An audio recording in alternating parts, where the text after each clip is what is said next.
as AOC, and I found it a little bit strange. But here they are again, acknowledging that for some reason AOC has been unique.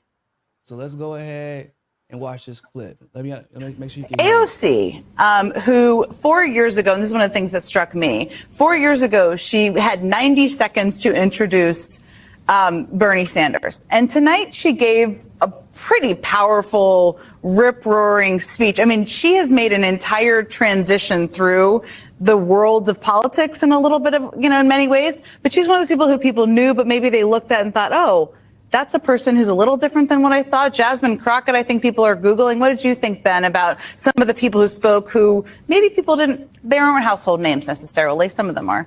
Yeah, I mean, I guess I'm also just struck by AOC's speech. I mean, I think the thing that you're seeing here is just this Democratic Party that sort of can't believe its luck at this moment, but also just how unified it is. I mean, there's a scenario where AOC was out in the street with a huge mass of protesters, right? Like that's sort of her DNA. And instead, there are barely any protesters. There are unused protest signs lying all over the park because not enough protesters showed up. And the kind of core oppositional voices in the party are just so fully inside the tent in a way I think I would not have predicted. And I think and who knows how long that kind of thing can last. But it can probably last 3 months. Yeah, Democrats know the assignment. There is one assignment, and that is to keep Donald Trump from the Oval Office and to create an environment where we can secure our future, the future that we want for ourselves and our families. So before we talk about that, I want to play something really quick in contrast to what was said there by AOC from one of her colleagues that seemed to take issue with something that AOC said on stage. I don't know if y'all saw, but Ilhan Omar spoke in the park the other day, and she did not seem happy. It's from Hotspot. It's been unconscionable for me in the last 10 months to witness my colleagues in this administration refusing to recognize the genocidal war that is taking place in Gaza, to not see the mothers who have lost countless children, the babies whose dead bodies are being dug out, to not understand that working tirelessly for a ceasefire is really not a thing, and they should be ashamed of themselves for saying such Palestinians. It's been so Ilhan Omar clearly making a reference there to the fact that AOC said that they're tirelessly working on the ceasefire in Palestine when clearly that's not the case.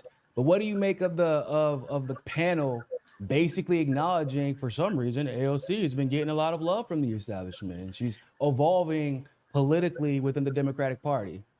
They say evolving, I say devolving. It's unfortunate that over the time, we've gone through the Bernie stage back in 2016, the Bernie era, the height of the Bernie era, and he inspired many people to run. And now we're at the end of the Bernie era. What I would see, we'll see how much influence he has if Kamala gets in there and she has her administration. But I think I think you could pretty safely say it's the end of the Bernie era because a lot of that progressive movement, that progressive energy has been deflated.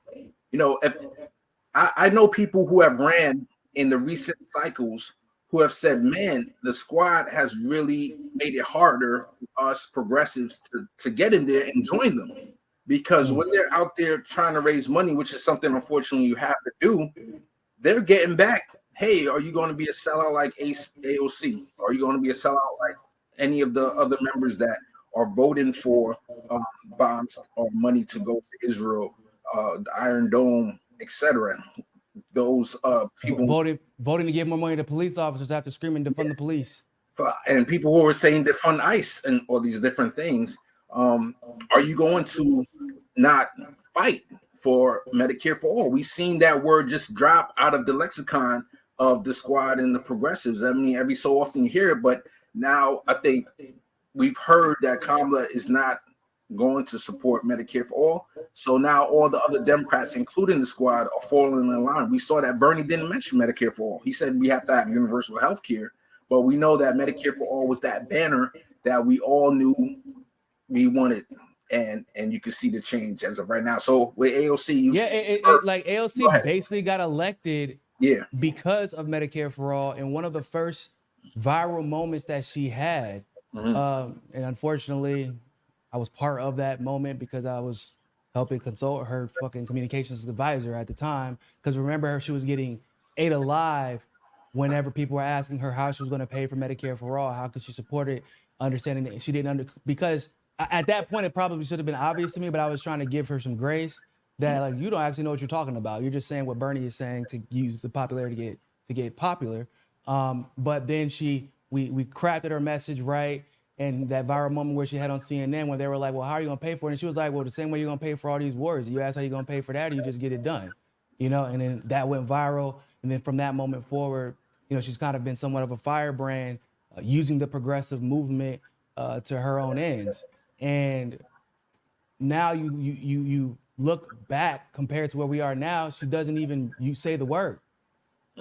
Yeah. And until they don't have power of the House or the Senate anymore, they can't really do anything about it. And then all of a sudden they'll randomly introduce a Medicare for All bill that they know won't get passed. And unfortunately, she can't even do that. We saw the force the vote movement, and that wasn't fought for. You know, they capitulated to Hakeem Jeffries, who's now, if they get back the House, he will become Speaker of the House. I saw, and we might go through that clip. Maybe I'm jumping the gun, but somebody said, and we'll reveal who that person said, that Pramila Jayapal was supposed to be on track to be the next Speaker of the House because of the way she was moving. But now we see that it's not the case. Yeah, I mean, but for a lot of people, we kind of knew that Hakeem Jeffries was coming up next. We knew because they need a black face in a white space. They need us to sell the lie. You know, somebody in the comment section yesterday brought up a brilliant point. They said they want diversity in the Democratic Party. It's just that they want the white elite at the top and they want the black people at the bottom. Effectively, they want slaves to push their agenda. And unfortunately, as you know, when it comes to the Democratic Party specifically, there's a difference between the black slaves and the Republican Party and the black slaves and the Democratic Party. The black slaves and the Republican Party ain't really slaves. They're going to get a check for days. Yeah. They're going to get a check. You know, look, one thing, you can call Candace a lot of things. Candace ain't broke. Yeah. But these I mean, but in the Democratic Party, they'll go out there and they have 200,000 volunteers, bro, for Kamala. Yeah. Many of them minorities. They're using blackface in high places and using identity politics to galvanize the people. And it's unfortunate because, and I don't want to call them dumb, maybe ignorant, as in not in a negative way, but people who just don't know. You know, I first got politically active back in 2007-ish. And really, I was so naive back then that at the time I was supporting Ron Paul. I was like, oh, it'd be cool if Ron Paul could be the president and this guy, Barack Obama, could be his VP. That's how naive I was back then to think that was a possibility. So I can imagine the kids nowadays who see the first potential black woman to become president, and that's all they see, just like 2008. But I gained enough knowledge back in 2007 over time. And at first I was a Ron Paul supporter for about a year. And then I came over to the progressive side that I voted for a Green Party back in 2000. I mean, shit, but it's not even that. It's not that. But now, even looking back, when you really think about it, it's not that crazy to have thought that Ron Paul is a better candidate than Barack Obama. Right? It's like in retrospect, it's like Libya will still be there. Let's put it that way. Libya will still be an African country, the crown jewel of Africa. Exactly. So things like that really make you question, like, what are the point of these labels anyway? Because most of them don't mean anything. And speaking of labels and progressive, so that I can let the audience member who might not know, you know, Hillary Clinton and Obama under her administration, they got Gaddafi out from being the leader there. And Libya was this crown jewel where you could get free education in Africa, and now they have open air slavery. But go ahead. Yeah. Crown jewel. Literally, they had gold, they had oil, they have minerals. Same minerals that will be found in the Congo, and more importantly, at the time they had a solid military. There had been a slave trade that was there had been an attempted slave trade for a while in Libya, and it was Gaddafi that was protecting the borders. And that was, obviously ended the moment that he was killed and assassinated. So, and which is why it started immediately after. And not only was he the president of Libya, but probably more importantly at the time, he was the president or excuse me, the chairman of the African Union, which a lot of people didn't even know existed. And he actually voluntarily stepped down because the West had promised that it would leave Africa if Gaddafi stepped down from the African Union.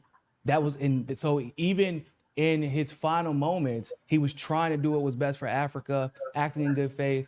And once he was removed from the picture, everything in Africa has actually been worse since then.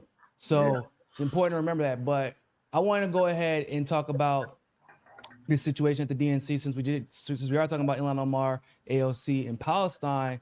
I don't know if y'all heard because this is kind of recent, but there was I didn't know that there was a Muslim woman for Kamala, but there's a Muslim woman for Kamala movement. Not anymore, because according to, so this is a Yashar Ali's Twitter.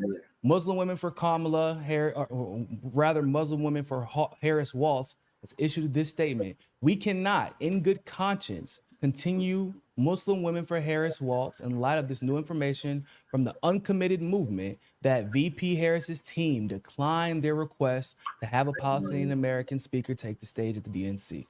Family of the Israeli hostage." Yeah, it gets better. The family of the Israeli hostage that was on stage tonight has shown more empathy towards Palestinian Americans and Palestinians than our candidate or the DNC has. This is a terrible message to send to Democrats. Palestinians have the right to speak about Palestine. We pray that the DNC and VP Harris team make the right decision before the convention is over for the sake of each of us. That's huge. Hey, they have time to correct it. Like, let's see if she can change or evolve. Let's see if she can evolve. Let's see what happens. Yeah, yeah, right. I find it. I don't think that it's coincidental that Ilhan Omar, who was, even though she didn't name drop AOC, like she made that very specific statement that it's disgusting that people will say that you're working round the clock for a ceasefire, insinuating that Kamala is actually putting any effort whatsoever into achieving a ceasefire when we know she's actually said that she will continue by its administration. Then you have this situation where Palestinians were denied the right to speak, and not only does AOC not say anything about it, but instead she's posing in photos with celebrating IDF members. I saw that. Yeah. That's crazy to me. And people are on Twitter, like Kamala Harris supporters and reporters and media are on Twitter saying, "What do y'all want from her? Y'all never satisfied." Like, is it really too y'all? So it's one thing if you didn't allow an Israeli family to speak, but you know what I'm saying? Like, because you could be like, we're being neutral. I was thinking this exact thing when I saw the Palestinian, and I'm a person that I don't want anyone to be killed. I don't want any life, to die. But if you're going to have one side of the equation up there, you have to show the other side and allow them to speak freely. That's the most important thing. Don't censor their speech because